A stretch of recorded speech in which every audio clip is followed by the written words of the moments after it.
کاشف عباسی صاحب جو ہے وہ چونکہ بہت دیر کے بعد کسی پروگرام میں تشریف لائے ہیں، ابھی بھی کھل کے نہیں کھیل رہے کیونکہ ان کو عادت نہیں ہے گیسٹ کے طور پہ بیٹھنے کی. یار اب میں کیا جو اپنا ٹائم تھا وہ بھی آپ کا بول رہے ہیں، اپنے پروگرام میں بھی آپ ان کا ٹائم میں چھوڑ جائیں، ہم دونوں اٹھ جائیں. نہیں وہ بڑی دیر کے بعد قائد اعظم کے ساتھ گئے ہوئے تھے ملک فتح کرنے. کیا مطلب آپ اپنے اینکر آپس میں کھیلتے رہتے ہیں؟ کمپیٹنگ پولیٹیکل مکالمے میں تو میں حصہ بھی نہیں بننا چاہتا. السلام علیکم، welcome to my channel again. ناظرین کرام، ارشاد بٹی کی ایک اور ایپیسوڈ لے کے آپ کے سامنے حاضر ہوں. آپ پہلے ویڈیو انجوائے کیجئے، پھر اس کے اوپر تفصیل سے بات کرتے ہیں. عمران خان کو ہمیشہ سہارے کی ضرورت پڑتی ہے. اب مولانا فضل الرحمان کا سہارا ڈھونڈ رہے ہیں، اس سے پہلے طاہر القادری کا سہارا وہ ڈھونڈ رہے تھے. 2014 میں بندہ ان کا ایک نہیں نکلا، سارے بندے ان کے طاہر القادری صاحب کے تھے. پھر جنرل فیض کا سہارا ڈھونڈا، پھر جنرل باجوہ کا سہارا ڈھونڈا، جنرل پاشا کا سہارا ڈھونڈا. کس جنرل کا سہارا انہوں نے ڈھونڈنے کی کوشش نہیں کی. سیاست میں تو کب تک سہارے ڈھونڈتے رہیں گے؟ اب وہ جنرل عاصم منیر کا اور جنرل ندیم انجم کا سہارا ڈھونڈتے پھر رہے ہیں جو ان کو مل نہیں رہا. وہ کہتے ہیں جی مذاکرات کروں گا، میں بات کروں گا تو صرف اسٹیبلشمنٹ سے کروں گا. یہ کس قسم کا مقبول لیڈر ہے؟ مجھے یہ بتائیں کہ آپ کو اپنی عوامی طاقت پر ہی یقین نہیں ہے. آپ کہتے ہیں جی آپ کا بیانیہ سارا دن یہی پٹ رہا ہوتا ہے کہ جی میں سب سے مقبول لیڈر ہوں، میں مقبول خان نیازی ہوں، میرے پاس ووٹ سب سے زیادہ ہے، پورا پاکستان 25 کروڑ کا میرے پاس ہے. چلیں ٹھیک ہے، پورا 25 کروڑ کا پاکستان آپ کے ساتھ ہے، تو آپ پھر اسٹیبلشمنٹ کے منت ترنے کیوں کرتے پھر رہے ہیں کہ میں بات کروں گا تو آپ سے کروں گا؟ یہ پھر کس قسم کی سیاست ہے؟ پہلے میں یعنی سہارا بڑا خوبصورت لفظ ہے. سہارا اتنے اس نے سارے ڈھونڈے کہ جو سب سے بڑا سہارا خان تھا، آ جاؤ خوشحالی آ گئی، ترقی آ گئی، نواز دو، وہ بے سہارا ہو گیا. جس دن وہ تندور پر کھڑے تھے اس دن سعودی وزیر خارجہ بھی آیا ہوا تھا. تو جس بندے نے سعودی وزیر خارجہ کے ساتھ بیٹھ کر ملک کے معاملات ڈسکس کرنے تھے، وہ تندور پر کھڑا ہو کے روٹیوں کے ویٹ کر رہا تھا. یہ ہوتا ہے بے سہارا کرنا. دوسری بات ہے جب سہاروں کی بات آئے تو جنرل حمید گل کا سہارا بھی آتا ہے، IGI کا بھی. جب اس کے بعد ضیاء الحق صاحب کا بھی سہارا آتا ہے، اس کے بعد یہ لندن میں سہارا آتا ہے، اس کے بعد واپسی سہارا آتا ہے. جن باجوہ صاحب اور جن فیض حمید کو تو ان کو برا کہنا ہی نہیں چاہیے. ان کی مدد سے ہی تو گئے ہیں باہر. یعنی یہ جب خواجہ آصف صاحب بتا رہے کہ ہم اسٹیبلشمنٹ کی مدد سے باہر گئے تھے، اور خواجہ صاحب نے کہا تھا کہ ہمیں 2019 میں بتا دیا گیا تھا پہلے پنجاب لے لیں پھر مرکز لے لیں. سارے سہارے لیتے ہیں. ہاں نہیں، بڑا سہارا خان اور بڑا چیتا نہیں، سہارا زیادہ بڑا کس نے لیا ہے؟ نواز شریف صاحب. عمر خان صاحب نے عمر بھر بے نظیر بھٹو صاحبہ سے لے کر بلاول بھٹو تک سارے ایک ہی تو کرتے ہیں کہ یہ ہم جاتے ہیں ہمیں ریلیف نہیں ملتا، یہ جاتے ہیں.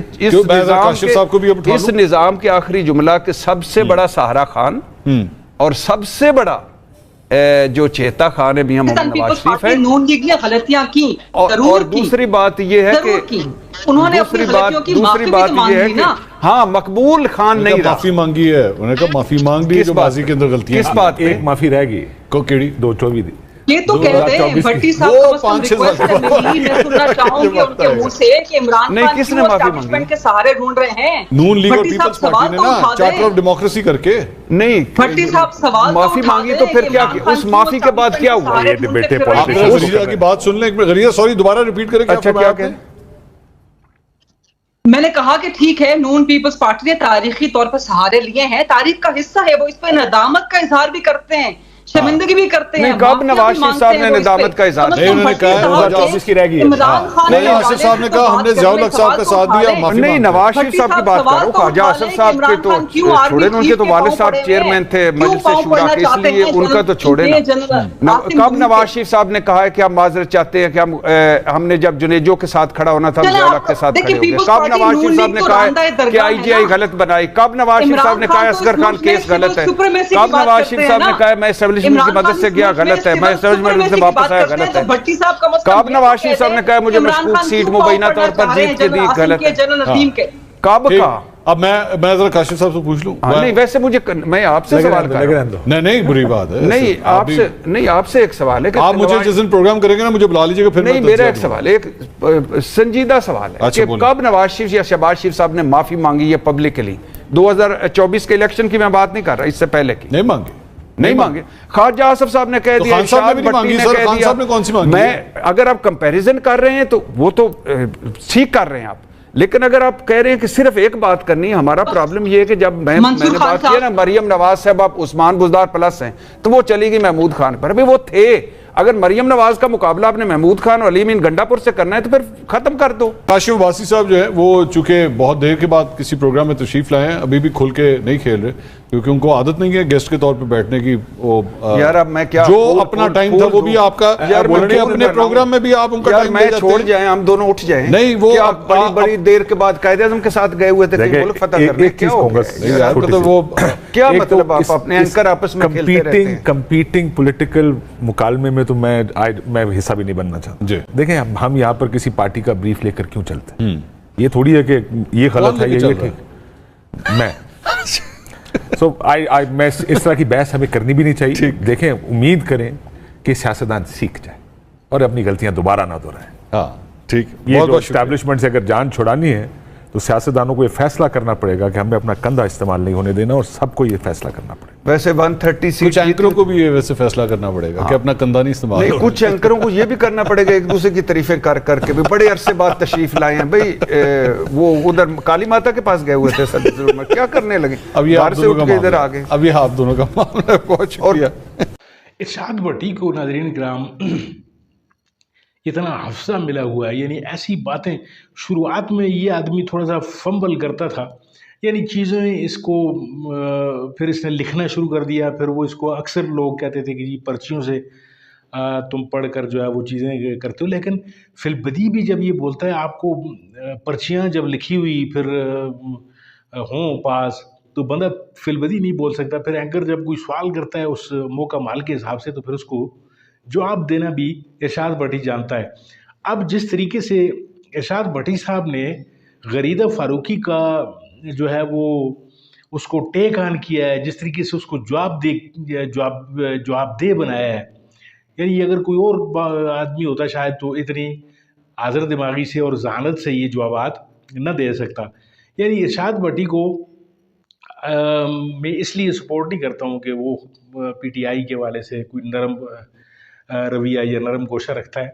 صرف اس وجہ سے اس کو سپورٹ کرتے ہیں ہم، وہ اس وجہ سے وہ اچھا لگتا ہے وہ آدمی کہ وہ بات ٹو دا پوائنٹ کرے گا اور بات بالکل نیوٹرل ہو کے بات وہ کرتا ہے، یعنی کسی کی حق میں وہ بات جا نہیں رہی ہوتی. اور جس طریقے سے آپ نے ملاحظہ فرمایا اس پروگرام میں بھی، تو منصور علی خان جو ہے وہ کئی موقعوں پہ جو ہے اس نے ٹوکا بھی ہے ارشاد بھٹی کو. اور پھر غریدہ فاروقی کے آپ نے ایک ٹلٹ آپ نے دیکھ لیا اس کا، یعنی اس کا ٹلٹ یہ خاتون جو ہے آپ نے اس کو اکثر شروعات کے دنوں میں دیکھا تھا جب پی ٹی آئی پر عروج کے دن تھے تو یہ خان صاحب کے انٹرویوز جب کیا کرتی تھی تو یہ خان صاحب کے اوپر یعنی صدقے اور واری اور قربان ہوتی تھی اس وقت. اور پھر جب اس کو خان صاحب کے دور حکومت میں جب اس کو کوئی لفٹ زیادہ نہیں کرائی گئی تو پھر اس کے اندر سے جو خوب سے باطن تھا یا جو بھی چیزیں جن کو بھی آپ کوئی بھی بات کہہ سکتے ہیں اس کو، تو وہ پھر وہ چیزیں نکل کر آئیں اور اس نے یکسر جو ہے وہ پارٹی کے اگینسٹ اس نے لائن لی. اور پھر اگینسٹ لائن لینا بھی کوئی اتنی بڑی بات نہیں تھی، لیکن اس نے پھر جو ہے وہ خوب سے باطن جو جسے کہتے ہیں وہ ظاہر کرنا شروع کر دیا. پھر اس نے کچھ گھٹیا الزامات اور پھر کچھ ایسی چیزیں جو اس نے شروع کر دی، اور شریفوں کو اس نے بہترین یعنی آسمان پہ چڑھا لیا. جب وہ نواز شریف صاحب جب وہ آئے اور انہوں نے جلسہ کیا وہاں پہ مینار پاکستان پہ، کبوتر اڑانے والی جو باتیں اکثر آپ سنتے رہتے ہیں، تو اس کے بعد پھر جو ہے وہ یعنی جب اس نے دیکھا کہ یہ ان تیلوں میں تو تیل نہیں ہے، یہ تو غلط پارٹی کی اس نے جو ہے وہ حمایت شروع کر دی. لیکن اس کے باوجود بھی پھر جب سوشل میڈیا پہ اس کے ساتھ جو کچھ ہوا تو اس کو مجبوراً جو ہے وہ لائن جو ہے وہ کنٹینیو رکھنی پڑ رہی ہے. تو اب بھی یہ صورتحال ہے. ناظرین کا دیکھا آپ نے ویڈیو میں کس طریقے سے یہ ریئیکٹ کر رہی تھی، اور باقی لوگ جو بیٹھے ہوئے تھے ان کی تو باری ارشاد بھٹی نے نہیں آنے دی. ناظرین کا بہت بہت شکریہ. یہاں تک اگر آپ میری ویڈیو دیکھتے ہوئے پہنچے ہیں تو اس کو لائک کیجئے، شیئر کیجئے دوستوں کے ساتھ، اور چینل کو ضرور سبسکرائب کیجئے اگر آپ چینل پر نئے ہیں. ملتے ہیں آپ کے ساتھ کسی اور ویڈیو کسی اور موضوع میں، تب تک کے لیے دیجیے اجازت. اللہ آپ کا حامی و ناصر.